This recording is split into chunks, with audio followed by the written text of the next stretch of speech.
Hello listeners, I'm Rahul Sethi, your host for PayTech Bytes. Welcome to our podcast series where we will explore the world of digital payments, current trends and the ecosystem as a whole in a bite-sized episode. In today's episode, we will be discussing on risk control framework and how much is adequate. To help us gain a deeper understanding, we have Naina Menon, Vice President Fraud and Risk Management at Worldline India. Naina, welcome to PayTech Bytes. Thank you, Rahul. So in recent years, regulatory bodies and authorities require organizations to have a robust risk management framework. What is risk control and how does it work? Yes, you are correct. In the recent years, there's a lot of emphasis by regulatory bodies on the importance and mandating of a robust risk management framework. The phenomenal evolution of payment modes in India from the cash-centric system to a dynamic digital ecosystem has been instrumental in driving the economic growth. Okay. Transition has not only enhanced financial inclusion and transparency, but has also positioned India as a global player in the digital economic world. In this transition, technology, automation, innovation were the key drivers. But the same very technology, automation, advancements needs to have guardrails of an efficient risk management framework which helps in minimizing or restricting the fallouts of the adverse impacts of inherent or the residual risks. Well, risk is a natural part of any business. It is said that if you don't want to invest in risk management, no matter what business you are in, it is a risky business. Okay. Right? Yeah. Having said which, risk management serves as a guiding principle that enables to discern, evaluate, mitigate and curtail the risks which may prove detrimental to the organization and the ecosystem as a whole. Bringing in regulations by the regulatory bodies help in designing and adhering to the base standards. What does this help? This helps in making the entire space a level field for all players who can ensure a more secure and sustainable ecosystem. Okay. This in turn will help in fueling economy, stability and growth. Got it. So, how does risk control differ from risk management according to you? So often you will find the terms risk management, risk mitigation, risk controls are interchangeably used. While both risk control, risk management aims in reduction and elimination of risk, there is a very distinctive difference in both. Risk control ideally is an operational process which aims and focuses on the prevention or elimination of the likelihood of any risk from happening. Okay. Whereas risk management starts with the implementing and identifying the risk first, evaluating the impact it may have, developing a control which can be implemented which will help to reduce, eliminate, minimize, retain the risk, and further we can monitor the risk management framework. So if you look at it, risk control implementation is an inherent part or a subset of the entire risk management framework, and that is how they differ, but they are one and the same. Okay. So is risk control prevention and risk management the cure?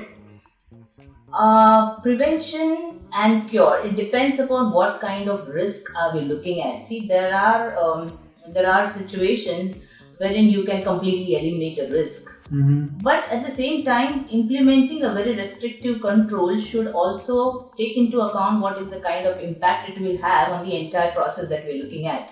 Right? If I have to give an analogy, a ship is more stable if it is docked in a harbor, but that is not what a ship is meant for, right? If a ship is supposed to go out in the rivers, the oceans, sail, weather the storms.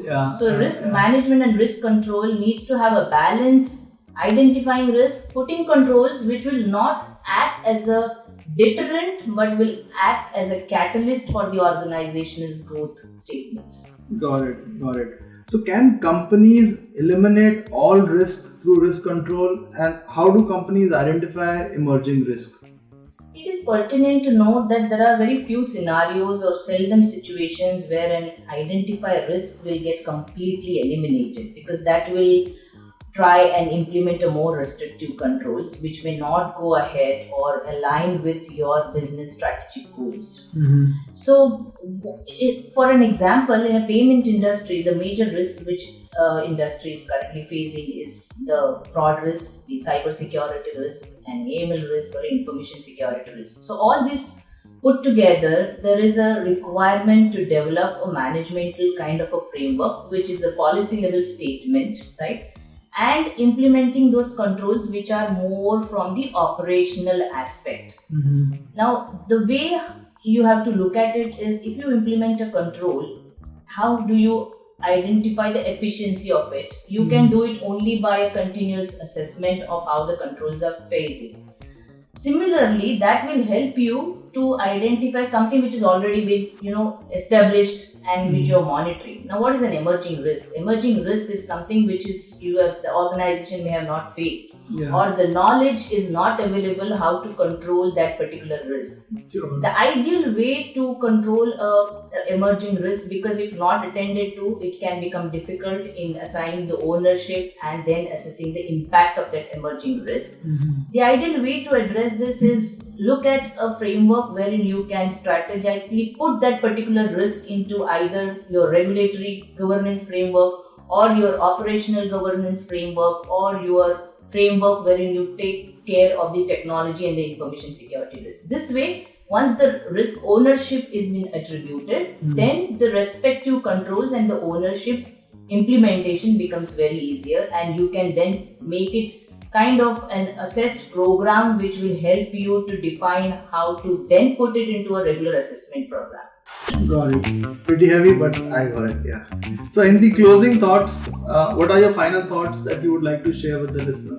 Me being from risk management, I will only talk about risk management. But yes, as an organization, it is very important to establish a clear and a consistent risk management framework that aligns with the organization's objectives, as well as to define a risk appetite statement which helps the organization to do a real-time check of how it is faring in all the areas of identified risks, conduct regular and comprehensive risk assessments that covers all the potential risk sources, which can be both internal and external, and evaluate the implementation of innovative and proven solutions, which will help you to establish what is the level of control that you have on an identified risk. Nevertheless, in risk management game, I would say that foresight is an asset and resilience is the reward. Sure. Nice closing remarks, Naina. Thanks for sharing your time and insights with us today. I'm sure the listeners would have gathered a lot of insights around risk and compliance. Thank you, listeners, for this episode of PayTech Bytes. We hope you found the discussion on risk control framework insightful, and stay tuned for the next one. Thank you. Thank you.